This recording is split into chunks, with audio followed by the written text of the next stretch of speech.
Rutherford Issues with Bryan Barrett on FM 101.9 and AM 1450 Murfreesboro, FM 100.5 Smyrna. Listen and watch at WGNSradio.com. Rutherford Issues is powered by Middle Tennessee Electric, and through Sharing Change, MTE has contributed over $11 million to local nonprofits supporting meaningful causes in our community. Learn more at sharingchange.org. And it's time to talk about the Beesley Animal Foundation and Clinic. And Dawn Roberts joins us here this morning, the executive director. And I was just by your place the last week. Went to visit Betsy Maples at Maples Realty and Auction. Wonderful neighbor. Yeah. So what are they building right there on that corner? I meant to ask her. Do you know? Right as you turn on Keeneland Commercial? On the right next to her? Yeah. I don't know what they're building next door. Across the street is like a Mexican market and another gas station. Okay. So, but I don't know what's next door to her. We need another gas station. And right next to the K, there. I never have understood that, but a lot of our major intersections have, on Broad Street where the U-Haul is on one side, you've got two stations diagonally across from each other. Yeah. I guess it just depends on traffic and how you get in, and I don't know, but we'll see. Yeah. There are at least choices, I guess. Absolutely. Yes. Yeah. So we got through some cold last week, and then we had our warmest day of 2025 yesterday. So go figure. I know, it's crazy. Yeah. It was bitter cold last week. So, yeah. So I know that, that can be, it's tough on humans, so it's got to be tough on animals too. You think? It is. I think we talked about that last month. To kind of really watch that. They can be quick to get hypothermia, and so you do really need to watch out with the cold weather for the dogs. Even the bigger, long-haired dogs. If it's too cold for you, it's likely too cold for them outside for long periods of time. So it won't be long until we're talking about heat index. And, absolutely. Yep. Keeping them cool. Hopefully we have a spring. Yeah. I think we're having a spring, but it's like really high and really low. Absolutely. There's not like a, 60 and, I know. Like, if it could stay like this, it'd be perfect all year round. Yeah. Today's going to be a nice one for sure. Yes. Things going on at the foundation? Anything coming up? Yeah, we've got, actually this year we're celebrating 45 years of being in the community, and we're doing that at our Paws Pearls event. So that is April 25th. So we're super excited about that. We've got a fun evening planned, and it's quite a milestone to have been here for 45 years. So we'll kind of do a recap of the history that, throughout the years. And then, we're still, accepting sponsors, and tickets are available. You can find it on our website and on our Facebook page. There's a link there that people can buy tickets or sponsor. And, we'll have a live auction and a silent auction as well. So should be a fun evening, and it's at the beautiful Copper Ridge event venue. So we're looking forward to that. You've had it there for a while, haven't you? Yeah, a couple years. Yes. Yeah. So it's worked out really good, I think. Yeah, it's a beautiful facility, and they're super great people, and so we're looking forward to it. I guess being on a farm in a nice, barn venue, that kind of screams animals. Yeah, right? Absolutely. Yeah. You could. Yeah, it's so. Yeah, so that's something we're looking forward to. So I think it's like 58 days away. So. Oh, wow. It's getting here quick. Yeah, Katie's good about keeping a countdown. So it's going to keep Katie busy, too, I would say. Yes. Do you have a committee of people that help with that? We do. Yeah, we have a group that volunteers. And so we meet, probably 4 or 5 times prior to the event, and just planning out the event and organizing and gathering sponsors and items and things, just to make it an enjoyable evening for everybody. So let's see, you can find all of this information Beesley Animal Clinic or foundation.com. Foundation.com. Yeah. Okay. Yeah. I'm looking at the clinic was the events. First one that came up, it should be under events or tab events. Okay. It should be there. I will I'll link to that. Yep.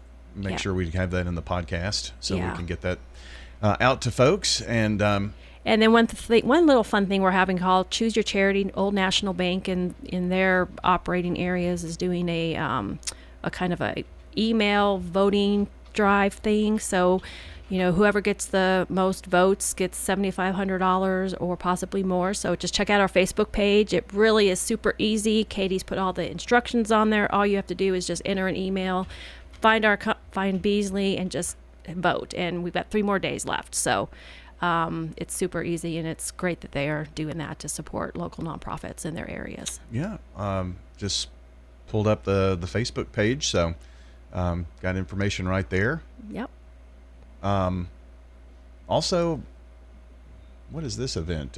Lucky Paws adoption event? That You're is, promoting an yeah, adoption event? that's Pet at Pet Paradise. Okay. So we're out there on Saturday, 10 to 3. So we're looking forward to being out there. I think there's going to be a couple rescues out there with adoptable pets, and we're just going to give our services out and make people aware of what we do. So we're looking forward to that too. Yeah, So good stuff. Yeah. Lots of things going on, and I noticed you put all kinds of little helpers out there for folks if they follow your page, like not only with the Old National Bank and all, but like there's nail trimming from Wag It Better Boutique, and Kelton's Hardware and Pet doing some things. So Right. you're really pretty active on there. we are, yeah, and we try to keep people, and we don't necessarily do like nail trim. So when we find our partners, community partners do Yeah. it, we're happy to share it so that can get done, because nail trims can be quite stressful for a lot of people.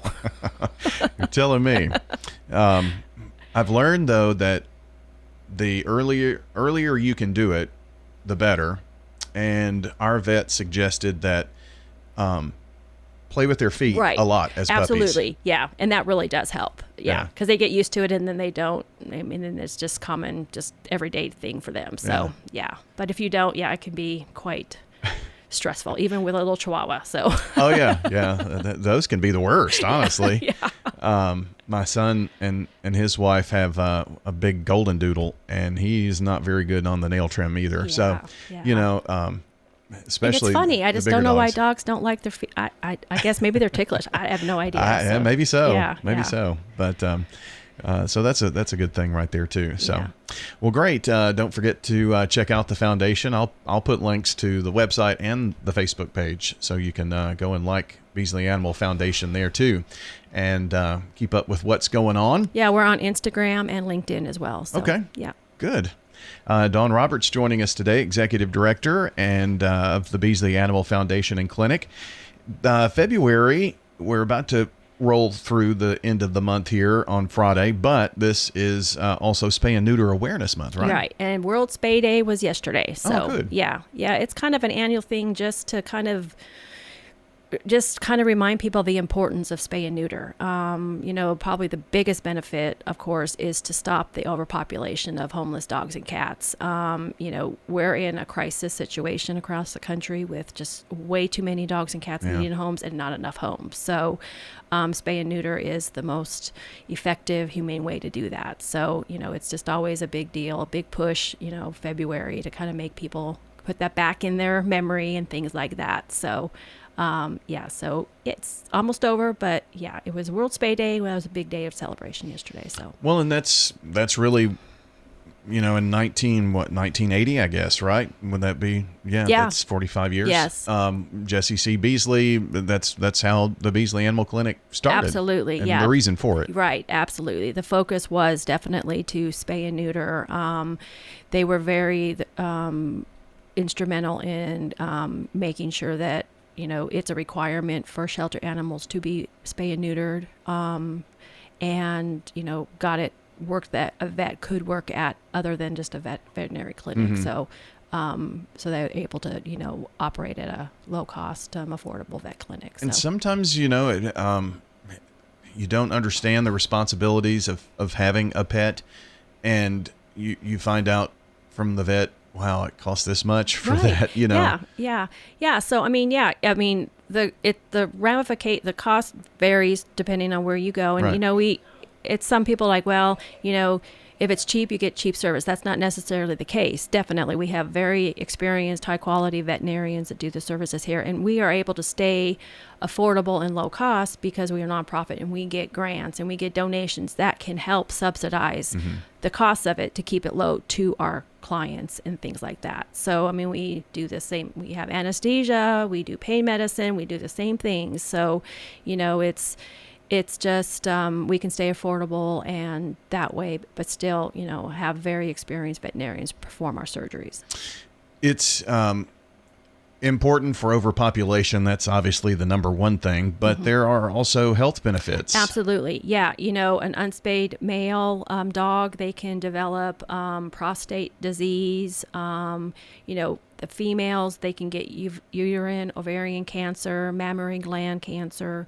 And then pyometria, which is an infection in the uterus, which is very deadly. So really? Getting them spay or neuter prevents, kind of those health risks. And it really, they say it extends their life, 3 to 5 years. So wow, I didn't realize that. Yeah. Well, you think, if you're, a statistic I saw was 85% of the dogs hit by cars are like non-neutered males. They're roaming, cats roaming to go find their little female friends. So, so they have, a very high risk of getting killed, being homeless and suffering out there. So, and just keeping healthy from those preventable diseases and situations.